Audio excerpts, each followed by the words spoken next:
Welcome back everyone to another video on Hytale. Update 3 is now available, and in this video we're going to go through everything that is available in this update. So the release rhythm going forward is going to be weekly pre-release patches for testing, bundled into a stable update every 2 to 6 weeks once things feel solid. Beyond the regular updates, they're building chapters, larger content drops that unfold the Curse Breaker arc in exploration mode. They won't spoil the story, but here's the shape of it. The Curse Breaker arc is how Hytale progresses through early access, chapter by chapter, until the final chapter puts Orbis within reach and we step into the full release. They've been growing the team, and they're proud to say that several hires have come straight from the modding community. So let's get straight into the features in Update 3. Animal taming. They have added an early version of taming. Some of the friendlier animals that you find in your adventures can now be tamed, provided you have their favourite food in hand. You can pet tamed animals with an empty hand and fed once in a while. Some of them can also be milked, shared or mounted.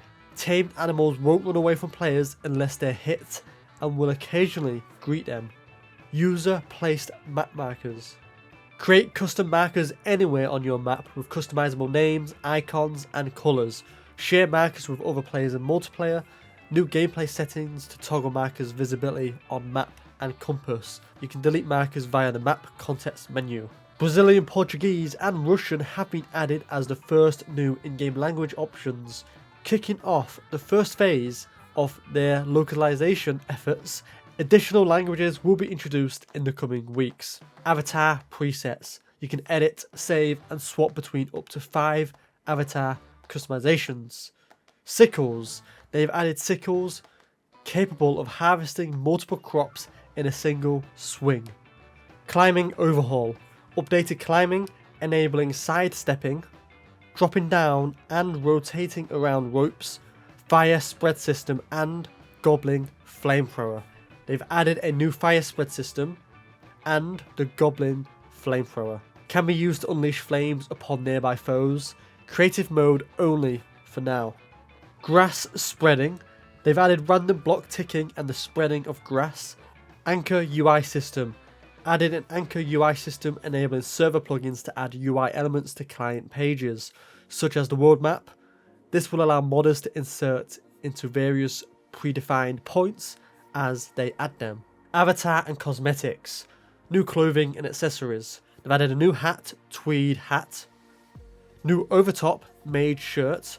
New shoes, styled flats, wedge shoes, shaped sneakers. New colour variations for fashionable shoes. Added construction hard hat. Spiked bracelets. Hairband. 2 new skirts, plaid and punk. Added black and red iron colour variation for metals. Hair and face. 6 new haircuts, spiky mohawk, magical pigtails, double braided ponytail, long braided ponytail, puffy bubble braids and 1 additional new haircut. Updated visuals for the morning haircut, 4 new facial hairstyles, split mustache, pinstripe mustache, anchor beard, Viking beard, 2 additional eye shapes, 2 new makeup variations, blush and eyeliner. Overpants are now referred to as legwear. Combat and items. Weapon adjustments and fixes, so they've adjusted damage value inconsistencies and upgrade differences across some weapon tiers. Adjusted the guard and stamina costs that were previously misconfigured for certain drop-only weapons. All spear types should now consistently stack up to 5 and be throwable.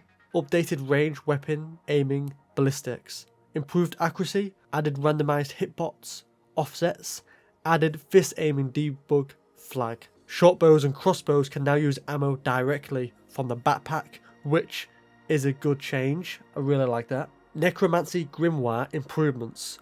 Summons no longer take damage from their summoner and vice versa. Summons now respond when the player is attacked, not just when attacking. Summons are faster and more aggressive. Added variety to the types of skeletal minions that are raised, including a ranged variant. NPC and enemy changes. Refactored Rhino Toad attacks. Updated several NPCs with improved target switcher behaviour. They've also improved in-hand positioning for ingots and sticks. Gameplay, map and navigation, updated map marker icons and improved their display resolution. Player names are now always rendered on the map and are more readable when zoomed in. Compass now shows different icons based on vertical distance, so above/below you. Teleport option is now hidden from map markers when in adventure mode. Updated player, spawn and home icons. Improved world map marker text clarity. Inventory and interaction. Sort keybind now works in the player's inventory. Added take all functionality for processing bench output items. Shift dragging now quickly transfers items between inventories. Reworked utility wheel quick swap to include the inactive slot. Crafting and benches reduced farming bench tier requirements for chicken coop from 5 to 3. Updated the requirements for farmers benches. Tier 4 now requires drywood log instead of redwood log. Tier 6 now requires redwood log instead of drywood log. Updated the crafting times for several early game items. Crude ammo, weapons and tools now craft instantly. Builder's bench craft time reduced from 3 seconds to 2 seconds. Chicken coop craft time reduced from 4 seconds to 2 seconds. Dough is now produced using refillable tankards. Tankards are now crafted via the farming bench, world and entities. Doors no longer close when blocked by entities or players. Teleporters now require you to clear a short distance before reuse. Minecarts no longer move when stuck. Large Quebec chests now support placing blocks on top. Fixed NPCs in a coop transforming into other NPCs. Fixed being able to capture a dead NPC with the capture crate. Clops, merchants no longer trades signs. Ophidiophobia mode now replaces Hatworm with a lava silk model. They've improved fluid mounts and crafting systems, improved multiple modules, teleporter, NPC reputation, NPC objectives, farming, memories, cameras, and bed. Blocks and world. New blocks and variants, re-added incandescent volcanic rock.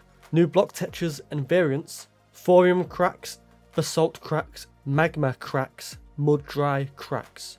Updated crack variants for 4 ore blocks. Added lime block variants, so we've got lime gravel, lime rock, lime rubble, medium lime rubble, lime stalactite, large and small. Textures, updated cobalt texture. Weather and world settings, they've added default flats and default void weather configurations for their respective world instances. Content and encounters, environments and regions. Added complex spawn locations in the taiga region, especially near rivers. Improved weather VFX for Zone 1. Integrated new Outlander and village environments. Refactored encounters across all zones. Added new encounter environments. Zone 3, Chalk. Zone 4, village and forest. Zone 4, non-forest and non-swamp biomes. Standardized spawn marker deactivation range to 150. NPCs and creatures, added a green variation of the rhino toad, updated a number of prefabs, removing workbenches and chicken coops from several of them. Furnaces, added a tier 2 furnace, new model, textures and animations, updated visuals for tier 1 furnace. Audio, updated sword swings and impact sounds, implemented separation between stereo headphones and HRTF headphone modes. Output mode options have been extended to cover speakers, stereo, headphones, stereo, and headphones 3D audio. Increased max instance limit to furnace opening sounds. UI and quality of life, added bed sleeper notifications. Notifications and SFX now play when other players attempt to sleep. Added window size options in the video settings. Moved container action keybind indicators to a better position. Updated chest bench keybind tooltips when keybinds are unassigned. Updated workbench chest connection radius text to be clearer. Updated feedback interface. Bug reports separated from other feedback. Warps are now sorted alphabetically in teleporter UI. Reduced context menu background opacity. Cleaned up text and updated def messages. Implemented hide from tooltip in entity stat type. Added a confirmation message when attempting to swap avatar presets with unsaved changes. Added an avatar preset counter to the add preset button. Improved navigation of longer server list. Added a scroll bar to aid navigation for users with a large number of mods. Added font fallback support.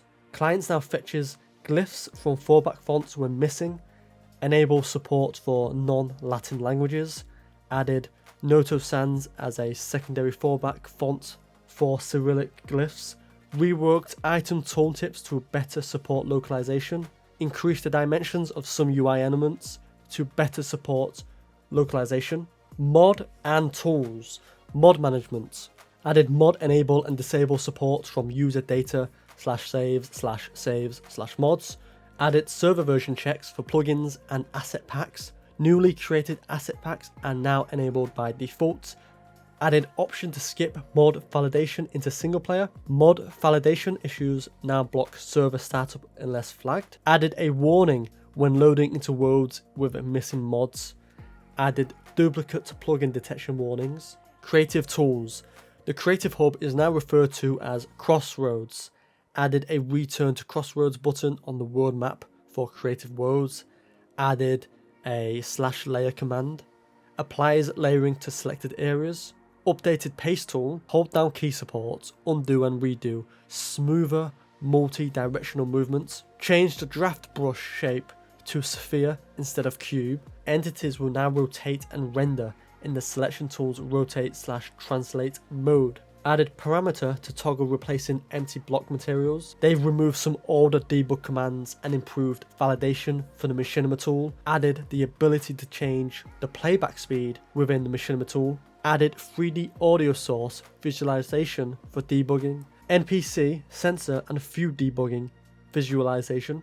Added a new debug flag, this leash position, enabling visualization of NPC leashing. Added a new debug flag, FizzFlock, enabling visualization of flock membership and structure. Technical, map editor and list editor now use correct models. Added test NPC for showcasing multi-interaction setups. Updated packet handlers for builder tools to utilize the world packet handler for world specific packets. Renamed light radius to bright radius and set the default to 1 so that light color is maintained. World generation. Added exact rotation support for materials. Added bound position provider for spawn meshes. Added Y-sampled density node. Performance optimization for World Gen V2. Added configurable spawn positions for portal biomes. They're all the new changes, and then there's a bunch of performance, stability and bug fixes, which I won't go through because there's quite a few and this video is already long enough. I just wanted to go through each new changes in this massive new update for Hytale update 3. Comment down below which feature are you most excited for. Let me know in the comments below. Hit the like button, subscribe for more Hytale videos, and I'll see you in the next video.